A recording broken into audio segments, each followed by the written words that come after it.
Good morning and welcome back to Almus Market Mornings. The mood regarding the tariffs quickly changed on Tuesday as President Trump appeared stern in his communication regarding the tariffs.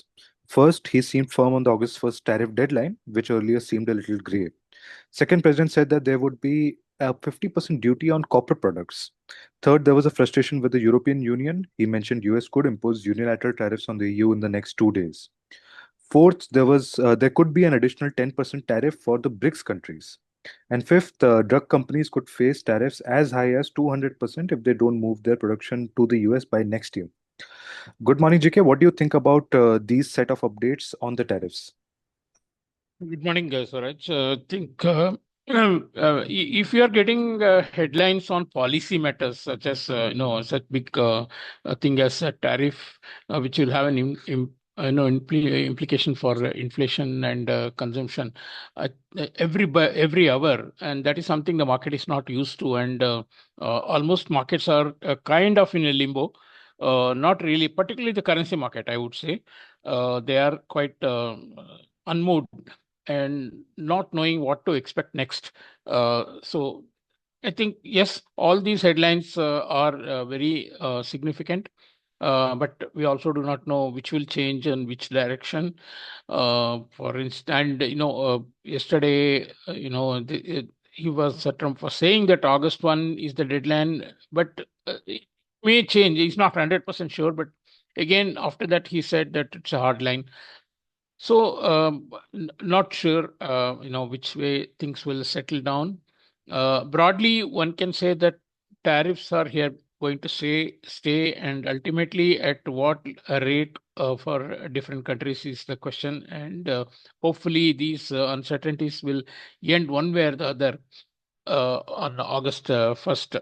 And some analysis shows that the average tariff rate, all countries put together, could settle somewhere between 15 and 20%. And even that is quite significant for the US inflation and the monetary policy. And no wonder, Powell is so guarded on his monetary policy approach.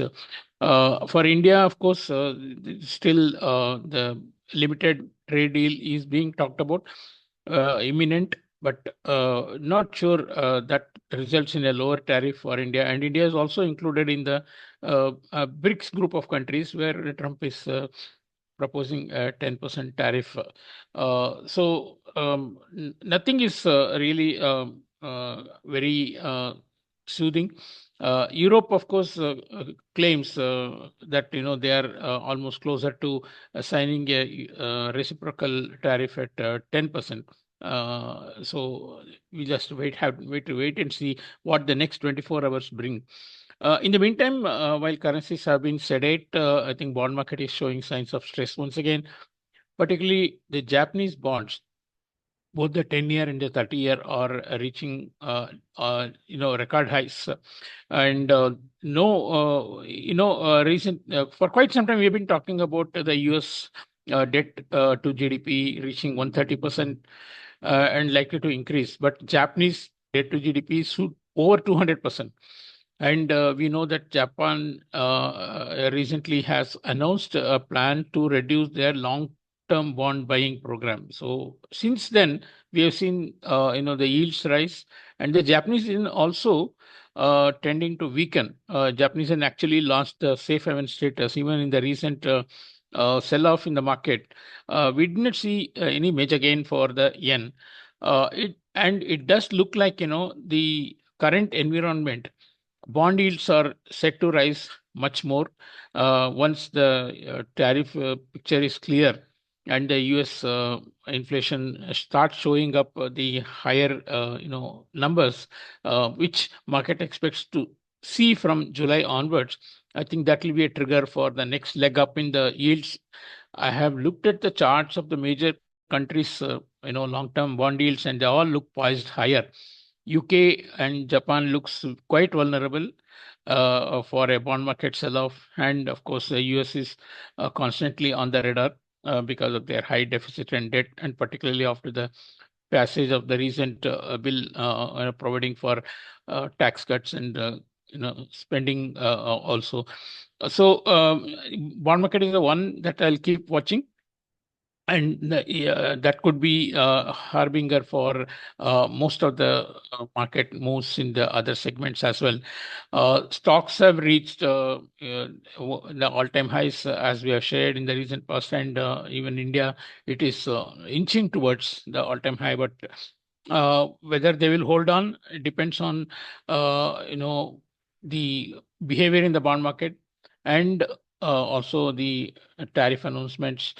We might well have a situation where both bond market and stock market come under stress uh, because of these announcements, and because the Trump administration might be emboldened to keep a tougher stance, because the recent sell-off in the stock market after April 2 announcements went down as much as 25 to 30% in the major indices, and they have recovered to all-time highs. So that gives them confidence to hold on to their first stance. So that's what I will continue to watch.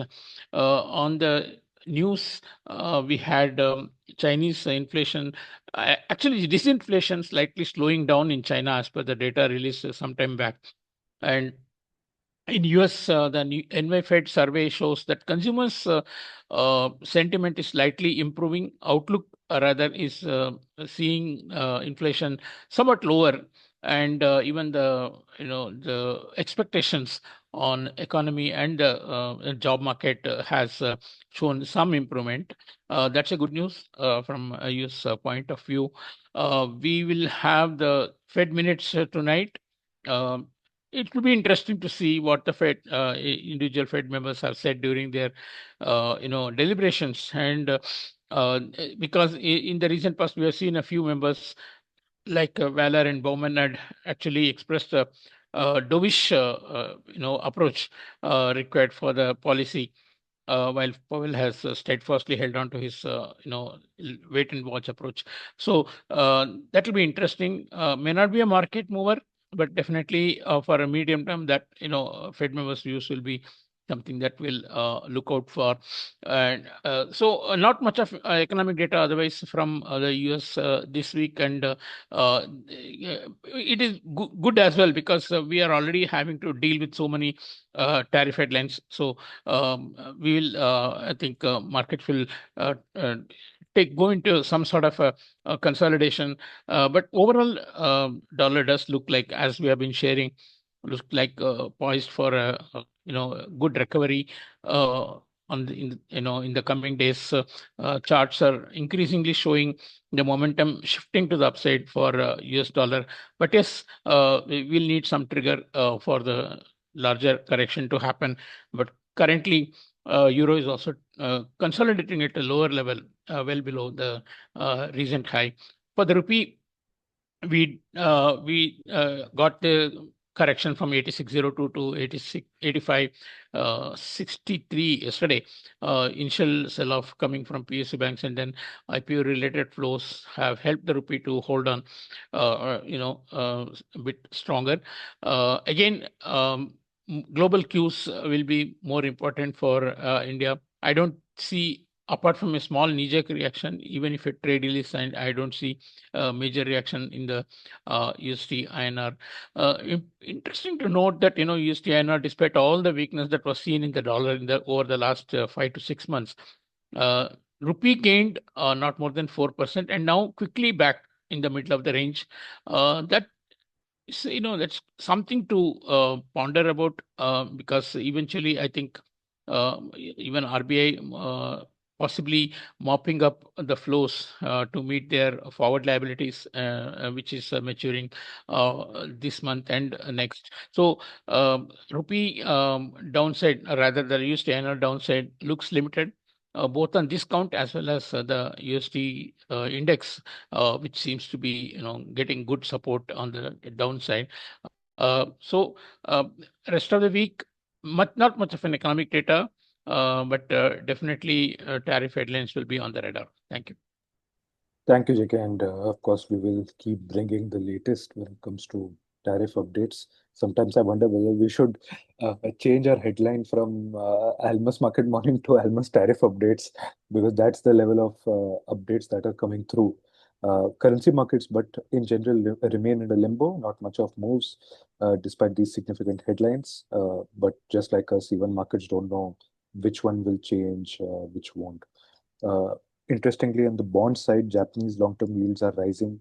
The yen is trading weaker, but that's a theme we are seeing mostly in all the DMs. Long-term bond yields are generally elevated and could move higher, so that's a story we'll keep tracking.